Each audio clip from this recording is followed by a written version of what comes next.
bwansi atuyambako nnyo kubanga tusobola okubeera mu bifo ebiyonjo, obulamu bwaffe ne bubeera bulungi nga tetulina bizibu nga endwadde eziba ku bukyafu. Kati wano tuba tweyambye kubanga tujjamu obucupa ne tuyambako n'ettaka lyaffe obutabeera mu buzibu kadde konna.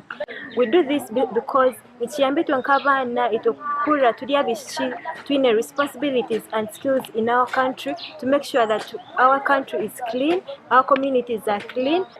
Kubanga tukimanyi nti obuyonjo bwe bulamu ate obulamu bwe bugagga. Kati enkola eno bwebanga ekwatiddwa bulungi era nga buli omu agyenyigiddemu, nsuubira nti wabaawo engeri y'okugenda mu maaso.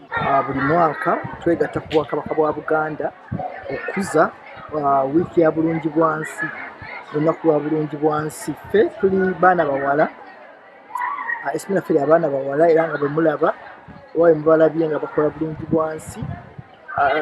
Bulungi bwansi kikulu. Ffe twakula nga tumanyi nti abantu bonna beenyigira mu mirimu egikulaakulanya ebitundu byabwe, egyongera okuteekawo embeera ey'enkulaakulana.